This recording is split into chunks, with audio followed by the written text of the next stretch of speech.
여러분 안녕하세요. 오늘은 제 5주차 강의를 하겠습니다. 5주차에서는 우리가 계곡에서 살고 있는 수소곤충에 대해서 할 건데요.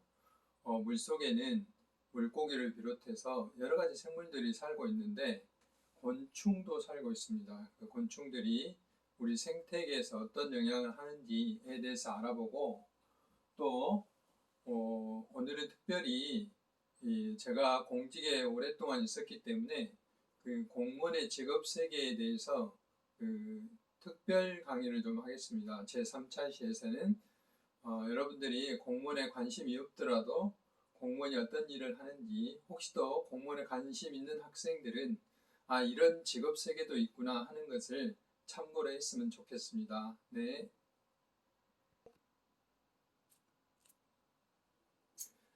1차 시에서는 계곡 생태와 수소곤충이란 주제로 수소곤충에 대해서 좀 더 자세히 알아보도록 하겠습니다. 여기 보이는 것은 수소곤충은 아니고 여러분이 잘 아는 다슬기인데 다슬기도 역시 계곡이나 하천에 살고 있는 바닥에서 살고 있기 때문에 이런 무리들을 저서생물이라고 합니다. 자, 여러분 이제 가재에 대해서 한번 생각을 해보세요. 가재는 어떤 곳에 살고 있어요?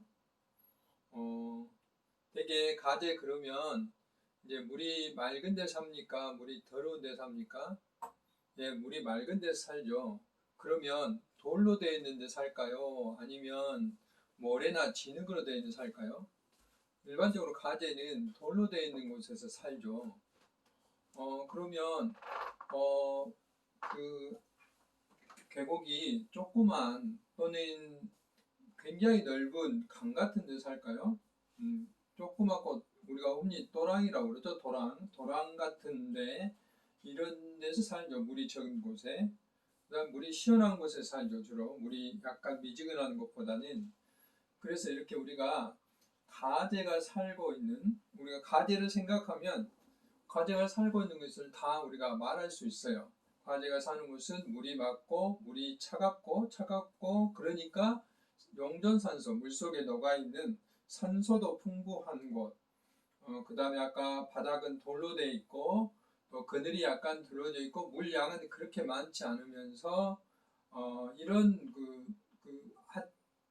물의 깊이도 그렇게 깊지 않는 곳 이런 곳을 우리는 이렇게 쉽게 말을 할 수가 있어요. 그래서 가재를 생각하면 그 가재가 살고 있는 곳의 환경을 우리가 어느 정도 이해할 수 있겠죠. 뭐 이런 것을 뒤에서 다시 설명하겠지만 지표생물이라고 그래요. 지표생물. 그래서 이런 것 이렇게 어떤 생물들을 이용한 방법들을 이렇게 알 수 있는 거죠. 우리가 이제 굳이 이게 아실 필요 없지만 가재나 곤충들은 다리가 이렇게 마디가 있다 해서 절지동물이라고 해요. 그 다음에 이렇게 갑옷을 입고 있죠. 갑옷을 입기 때문에 갑갑강이라고 그러고 다리가 가재는 이렇게 5개씩에서 10쌍, 5쌍이 이렇게 10개가 있죠. 그래서 식강목이라고 그러고 가재과 가재 이렇게 표현을 합니다. 그래서 우리가 가재가 살고 있는 곳은 앞에서 제가 말했지만 이렇게 도랑이나 계곡, 물 흐름이 적은 이런 곳, 그늘진 곳, 이렇게 돌로 이루어진 곳, 맑고 차갑고 용존산소가 풍부한 곳 이렇게 가재 한 마리를 생각하면은 우리가 그 지역의 하천을 이렇게 정확히 BOD가 얼마 또 온도가 얼마 이렇게 말할 수는 없지만 그래도 어떤 범위를 생각할 수 있어요. 이런 것들을 우리 지표생물이라고 그러고 생물학적 수질평가라고도 합니다. 이런 것들 뒤에서 조금 더 자세히 하도록 하겠습니다. 가재와 이제 그 비슷한 환경에서 살고 있는데 스톤프라이라고 있어요. 이건 이제 강도래라고 해요. 진짜는 빼고 강도래라고 하는데 얘는 이제 진강도래인데 스톤프라이는 돌에서 살고 있는 곤충이란 뜻이죠. 그래서 이제 가재보다는 물이 훨씬 흐름이 빠르고 물이 맑고 돌로 이루어진 계곡 여기는 비슷하죠. 가재하고 용존산소가 풍부하고 차가운 물 다 비슷한데 물 흐름이 훨씬 빠른 곳 이런 것도 우리는 그 여울이라고 그러는데 이 여울이나 수나 이런 곳에 주로 강도래는 삽니다. 우리는 이제 지금까지 강도래를 여러분들 거의 보신 적이 없겠지만 인터넷 같은 데 찾아본다든지 혹시 이제 지금 가을철이긴 하지만 계곡을 간다든지 했을 때 돌을 한번 이렇게 떠들러 보면 이런 그 강도래나 또는 하루살이 같은 것들을 볼 수가 있어요. 이런 것들은 다 곤충입니다.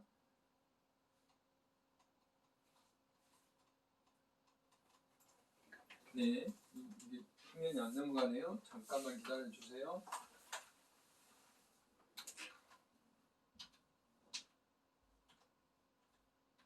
네, 그 다음에 이제 붉은 깔따구라고 있는데 지난번에 제가 수돗물 할 때 붉은 깔따구란 것을 잠깐 설명을 했는데 이번에 이제 인천 수돗물에서 이게 나와서 문제가 됐던 것들인데 앞에 이제 강도래와는 달리 붉은 깔따구로 보면 이렇게 진흙이라든지 뻘로 되어 있는데 주로 많이 살고요. 이게 절결구와 비슷한 역할의 체액을 갖고 있기 때문에 산소를 저장한다고 그랬죠. 그렇기 때문에 이 붉은 깔따구는 이제 이렇게 오염된 데 살고 있어요. 오염이 됐단 말은 그만큼 유기물이 많기 때문에 산소가 굉장히 부족하거든요. 그 다음에 이제 호수의 깊은 퇴적층, 여기에 이제 산소가 적게 녹아 들어가겠죠. 이런 데서도 살 수 있어요. 그래서 붉은 깔따구가 나왔다는 것은 오염의 대명사, 아까 강도래나 가재가 나왔다 그러면 1급수 생물이다 라고 이야기할 수 있는데 붉은 깔따구가 나왔다 그러면 뭐 4급수, 5급수라고 이야기를 할 수가 있어요. 이렇게 이제 비교되는 것들, 그러니까 같은 그 지표 생물이라고 이야기를 할 수 있고, 근데 다시 한번 이제 정리해서 말씀드리면 물속의 대변인이다. 지금 현재 물 상태가 어떤가 하는 걸 알려주는 것이 바로 이제 지표 생물이라고 그렇습니다. 어떤 특정 지역에 지표 생물은 여러분들이 이렇게 서식 범위가 좁다. 그 말은 예를 들어서 붕어나 잉어를 생각해 보세요. 붕어나 잉어들은 헤엄쳐서 다닐 수 있잖아요.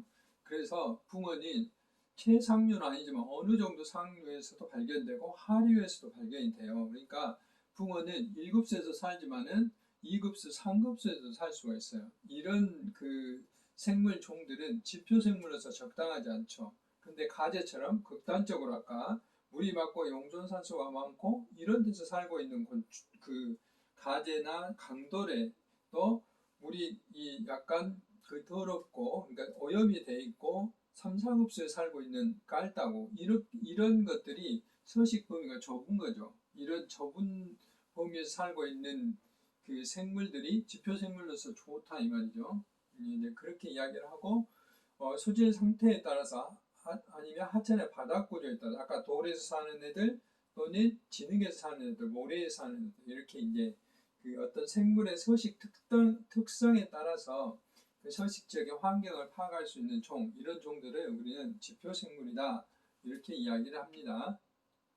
그래서 이제 환경부에서는 그 동안에는 우리가 뭐 그 기계를 가지고 어떤 장비를 가지고 수질을 체크했어요. 그랬는데 이제 그렇게만 하다 보니까 그 무슨 문제가 있냐면 그 숫자로 표현하기는 굉장히 좋은데 그 시기 그러니까 그런 검사를 이화학적 수질 검사라고 그러는데 이런 것은 그 시각에 그 측정하는 그 시각의 수질일 뿐이에요. 과거에 흘러가는 것도 아니고 앞으로 흘러온 물도 아니죠. 왜냐하면 그 시간에 조사했기 때문에 계속 물을 흘러다니기 때문에 그렇게 이야기했어. 그렇지만 생물은 거기에 살고 있으면 과거에 물이 오염됐으면 아까 깔따구처럼 오염된 생물이 살 것이고 앞으로 올 것도 예측을 가능하는 것이죠. 생물은 이렇게 종합적이고 축적적인 어떤 정보를 가지고 있기 때문에 이화학적인 수질과 더불어서 이렇게 그 지표 생물을 이용한 수질을 평가하도록 이렇게 법적으로 이렇게 규정이 된 거죠. 그래서 이것은 이제 최근 몇 년 전에 만들어졌어요. 과거부터 있는 것은 아니고. 그래서 매우 좋은 1급수에 사는 이런 물고기라든지 저서생물 중에 이제 대부분이 수소곤충인데요. 가재가 있다든지 여기 이제 보통 그 새우, 엽새우, 하루살이 등등이 있습니다.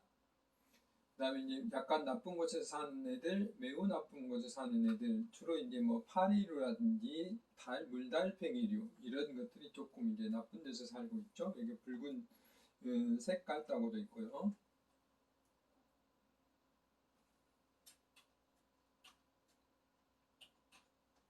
예, 이게 화면이 안 넘어가서 잠깐만 기다려 주세요.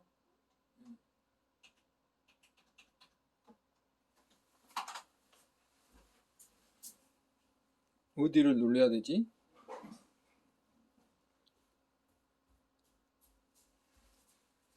그죠?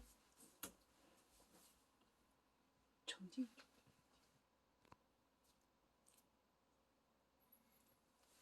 네, 자판이 잘 안 넘어가서 잠시 조정하느라 시간이 좀 걸렸습니다.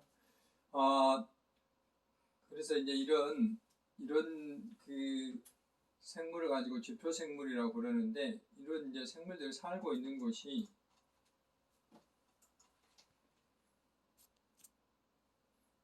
그래서 이런 수소곤충들이 주로 사는 곳이 이제 이런 돌로 이루어진 계곡인데요. 지금 여러분들이 화면에서 보고 있는 것은 지리산에 있는 뱀사골, 뱀사골은 남원 쪽에가 있죠. 그 다음에 심원 계곡 이런 곳들인데요. 보시면 그 앞에서 설명했던 것처럼 주로 이렇게 큰 돌이나 바위돌로 이루어져 있고, 물이 이제 유속이 물의 흐름이 빠르죠. 경사가 급하기 때문에 이런 곳에 이제 강돌이라든지 이런 1급수 생물들이 많이 살고 있어요.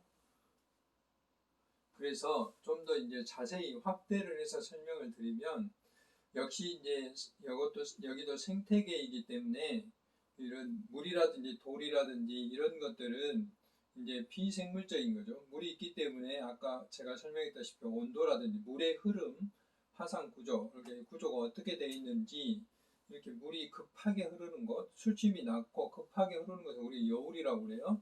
그리고 이제 이 마치 폭포수처럼 떨어져서 물이 잠깐 동안 고여 있는 것, 이런 것을 이제 소라고 그러죠. 이런 것들을 우리가 하상 구조라고 하는데, 이런 구조가 많은 곳은 산소가 풍부하고 물이 떨어지기 때문에, 그래서 이런 조건들을 가지고 있는 걸 이제 비생물적 환경 요소죠. 우리 생태계에서 보면. 그 다음에 생물들은 뭐 화면에도 보이지 않지만 이렇게 막지만 이 돌에는 이제 이끼 같은 게 끼어 있어요. 뭐 안 보이긴 하지만 이끼 같은 게 끼어 있어서 이런 이끼들을 먹고 산다든지, 또는 이제 이게 낙엽이 떨어지면 그 낙엽을 먹고 산다든지 하는 그런 이제 생물들, 이게 이제 생산자죠. 부착조류, 돌말이 생산자고, 그다음 화루살이나 날도래나 이런 생물들은 주로 초식이에요. 1차 소비자라고 할 수 있습니다. 강도래는 두 종류인데 초식과 그다음 육식이 있어요. 그러니까 초식은 1차 소비자, 육식은 2차 소비자가 되겠죠. 수달 같은 경우는 여기서는 이제 최종 소비자가 되겠죠. 그리고 포유류이기 때문에. 그래서 이와 같이 그 생물들이 있고, 그래서 똑같이 앞에서 제가 생태계 원리라든지 생태계 구조에서 설명했다시피 이 계곡이지만 계곡 생태계 안에서도 생산자가 있고 소비자가 있고 최종 소비자가 있고, 또 이제 눈에 보이지 않지만 미생물이 있어서 이제 분해자가 있어서 먹이 사슬이, 먹이의 그 체인이, 먹이 망이 이렇게 형성되어 있는 거죠. 그래서 에너지가 흐르게 되고 결국에 에너지는 부착조류인 돌만이 받아서 이렇게 전달하게 되는 것이죠. 그래서 이와 같이 계곡 생태계도 이런 그 구조를 가지고 있다 하는 말씀을 드리고, 이런 구조에 주로 이제 1급수에 사는 수소곤충이라든지 또 어류들이 주로 이제 성장하고 살고 있습니다. 그래서 계곡 생태계는 앞에서 말씀드렸다시피 물이 맑고 산소가 풍부하기 때문에 먹이가 풍부하고 이끼라든지 그 다음에 그 낙엽들이 있기 때문에 종 다양성이 매우 높아요. 심지어 제가 표현하기에는 수소곤충의 보금자리다라고 표현할 정도로 굉장히 여러 종류들의 다양한 생물들이 살고 있어요. 이제 일반적으로 그 우리가 계곡 생태계를 그 건강하냐 건강하냐 평가할 때는 생물의 수를 가지고 그 산수를 하는 방법이 있어요.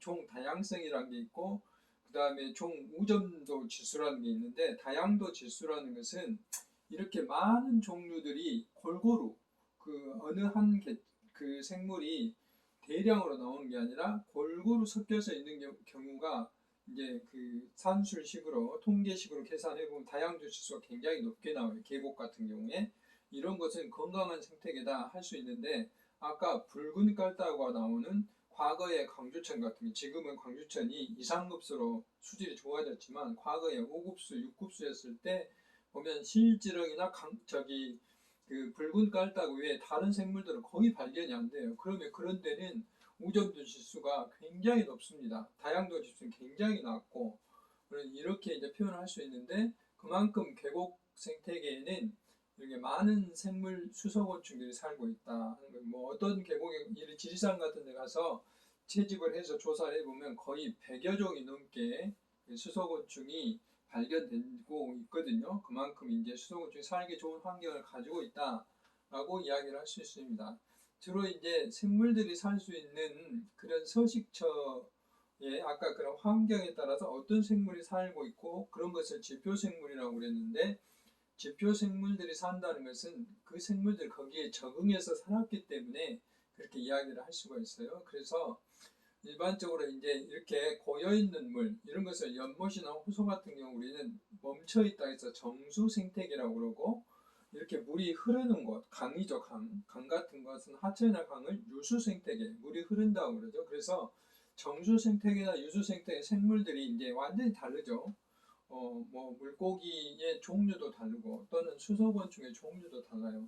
근데 대개 우리가 계곡 같은 경우는 여기처럼 이게 이제 그 어느 하천의 시발점이에요. 시발 발원지라고 하죠. 물이 이렇게 샘처럼 솟아나오죠. 이런 데서 사는 수소곤충도 있어요. 주로 날도래라고 하는데 그런가 하면은 점점 이제 계곡이 만들 상류가 되면 또 다른 1급수 생물들이 여기 보신 바와 같이 이런 생물들이 살게 되고 조금 더 내려오면 또 이제 이게 하천의 바닥 구조가 바뀌기 때문에 또 다른 생물 종류가 완전히 다르죠. 그 다음에 하류에서 또 측정해 보면 또 다른 생물들이 나오고 그래서 하천의 상류, 계곡, 중간, 그 다음에 하류 이렇게 생물의 종류가 이렇게 각각 다르게 나와요. 그래서 이런 것들을 가지고 아까 종다양도 지수나 우점도 지수 같은 걸 평가를 해보면 거기에 수질이 어떻고 그 다음에 그 수 생태계, 물의 생태계가 건강한가 건강하지 않은가를 이렇게 파악할 수 있어요. 그것은 바로 이제 거기에 살고 있는 생물들이 이런 서식처에 살고 있는 공간에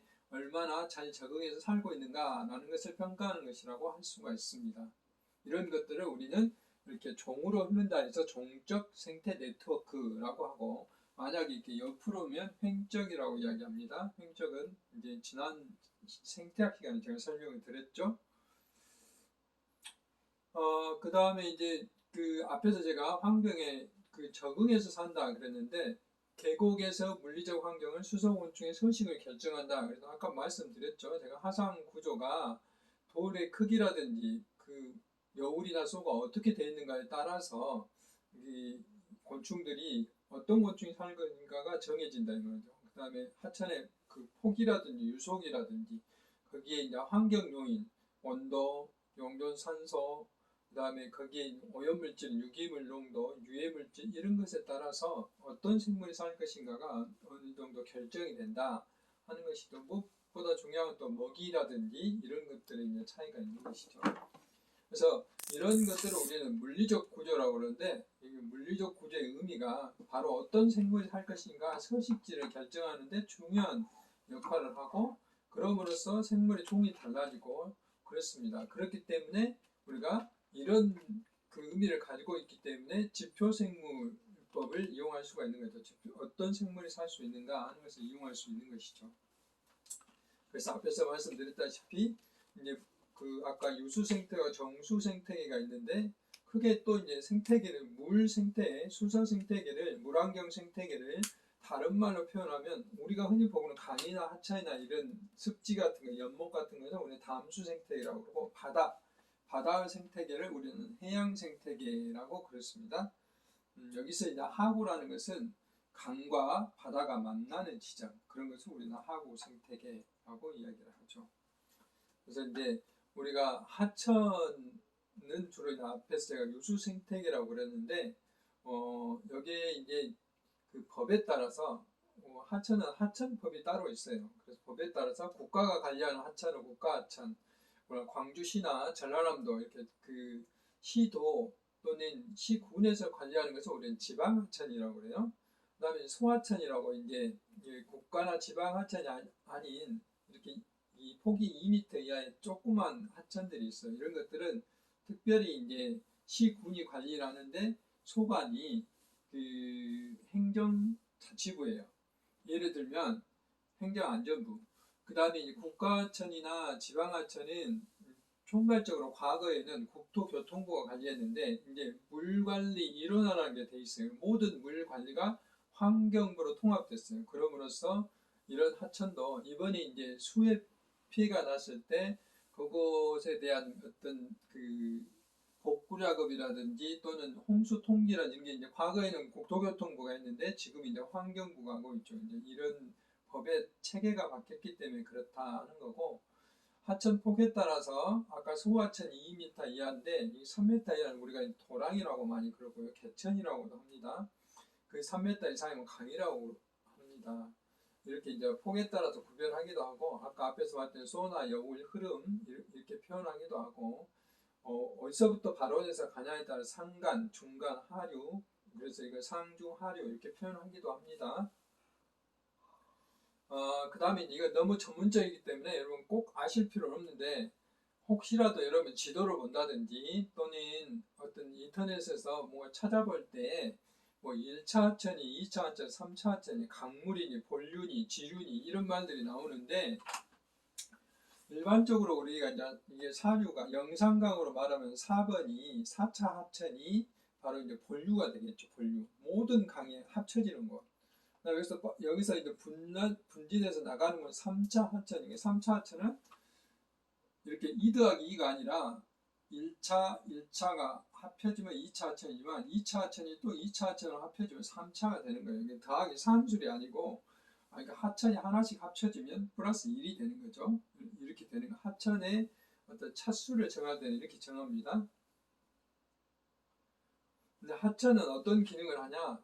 이수, 치수, 물을 옛날에 임금님들은 이 물을 다스리지 못하면 치수라고 그러죠. 이번에 홍수라든지 가뭄이라든지 이렇게 다스리지 못하면 백성들로부터 원성을 받았죠. 과거에는 하천이 이수나 치수로 굉장히 그 중요한 역할이어서, 이수라는 게 우리가 물을 이용하는 거죠. 뭐 물을 이용해서 농사를 짓는다든지 또는 그 수돗물을 만든다든지 이런 것들을 우리는 이수, 그래서 이제 용수라고도 그러죠. 그래서 이수와 치수가 굉장히 중요했는데 요즘은 이수와 치수는 기본이고, 생태적인 거, 친수, 그 다음에 공간기능, 공간기능이라는 게 경관이죠. 경관. 우리가 하천을 바라봤을 때 굉장히 아름다워하고 자연스러워야 되죠. 근데 거기에 콘크리트로 덧발라 놓는다든지 무슨 구조물을 많이 만든다, 이런 거는 이제 요즘 트렌드하고 맞지 않는 거죠. 그래서 하천은 이수, 치수뿐만 아니라 친수 공간 또는 생태적인 공간, 이렇게 이제 표현을 하고, 생태적인 측면에서는 중요한 생물들의 서식처, 그 다음에 수질을 정화하는 것, 그 다음에 이제 이거는 좀 전문적인데 뭐 물질을 소비한다든지 공급한다든지 전환, 이런 것들은 예를 들어서 이제 비가 와서 뭐 들이나 산에서 뭐 흙탕물이 들어오잖아요. 우리가 봤을 때 더러운 물 같지만 오염 측면에서는 이게 더러운 물이지만 물고기나 다른 생물들한테는 질소나 인 같은 비료 성분이 들어오기 때문에 대단한 영양분, 먹이가 들어오는 거죠. 그래서 공급지라고 하는 거죠. 그걸 소비하기 때문에 소비지라고 하는 거고, 전환하는 것은 미생물들이 이렇게 예를 들어서 탄수화물로 들어온 것을 미생물들이 먹고 분해를 하죠. 그러면은 원소 상태로 탄소나 수소나 질소로 이렇게 바뀌잖아요. 그런 것들을 우리는 전환이라고 그러죠. 좀 어렵긴 합니다. 그 다음에 생물들이 이동하는 통로, 수달 같은 경우는 하루에 뭐 몇십 메타로 움직인다고 그래요. 몇 킬로로 움직인다고 그래요. 그래서 수달 같은 경우에 뭐 생물 이동 통로로, 물고기들의 생물 이동 통로로, 그래서 우리가 볼을 막으면 어도를 만들잖아요. 물고기들이 이렇게 올라갔다 내려갔다 할 수 있도록 그런 생물 통로로서 중요한 역할을 합니다. 그래서 그런 것들을 우리는 하천의 연속성이라고 했죠. 앞에서 제가 상류, 중류, 하류에 대해서 잠깐 설명했는데, 주로 이제 상류 지역은 이렇게 큰 돌이 많고 바위가 많고 그렇기 때문에 폭이 좁고, 그 다음에 온도가 낮고, 이런 용존산소가 이제 풍부하죠. 물이 유속이 세기 때문에, 물의 흐름이 빠르기 때문에. 중류로 오면 이제 자갈 같은 거, 약간 이제 돌의 크기가 작아지죠. 그래서 점차 이제 물의 흐름이 완만해지고, 상류에 비해서 물 양도 많아지고, 왜냐하면 여기는 1차 하천이지만 적어도 여기는 3차, 2차, 3차 하천이 되기 때문에 그 다음에 본류인 하류로 오면 이제 물 굉장히 많아져서 물의 흐름이 적죠. 우리 이제 목포에 있는 영산강 하구원 쪽에 가서 영산강 보면 물론 하구원이 막아져서 그러긴 하지만 물이 거의 흐르지 않죠. 그래서 상대적으로 용전 상수도 감소되고 이런 일이 있습니다. 그래서 앞에 이제 제가 여울과 소에 대해서 잠깐 설명했는데, 예를 들어서 이렇게 하천에서 보면 이렇게 물이 흐르는데, 여기는 물이 너무 이제 안 흐르긴 하지만 물이 흐르는데 이렇게 돌이 막 드러난다든지 아니면 돌이 눈에 보일 정도 돼 있는 거, 유속이 물의 흐름이 굉장히 센 곳이 있어요. 이런 것도 우리 여울이라고 그래요. 수심이 낮으며 물 흐름이 빠른 곳. 그 다음에 갈수, 비가 안 온다든지 또는 홍수가 있어도 변화가 그렇게 많지 않은 곳. 이런 데는 이렇게 돌이 많기 때문에 여기에 이제 이끼들도 많이 자라고 여기 상류로부터 오는 게 이렇게 걸러지기 때문에 여기에 먹이가 많아요. 또 이제 그 생물들이 물고기나 수성어 쪽에 은신, 숨기가 좋죠. 적으로부터 그 포식자로부터 보호하기가 좋기 때문에 이런 데 생물들이 굉장히 많이 삽니다. 반면에 소는 물이 이렇게 떨어지는 곳은 이런 곳이기 때문에 유속이 깊고 이제 수심이 깊고 유속도 좀 느리기 때문에 어류들의 대피소, 치어들의 생육장소 이런 데서 살고, 주로 이제 이런 데는 물방개 같이 이렇게 그 물이 흐르지 않는 곳에 사는 생물들이 이런 데 주로 살고 있죠. 이렇게 이제 여울과 소를 구별할 수가 있어요. 산간 계곡은 앞에서 여러 번 설명했기 때문에 주로 이제 여기서는 한 가지 이제 유념할 것은 이렇게 캐노피가 뭡니까? 지붕이죠, 지붕. 이렇게 숲이, 나무들이 지붕이 이루기 때문에 물이 차갑고 산소가 풍부하다, 이렇게 이야기를 할 수가 있습니다. 중류는 이렇게 돌로 이루어져서 유속이 완만하고 이게 그늘이 적게 지루어지기 때문에 조금 이제 생물들의 서식 그 환경들이 바뀌죠.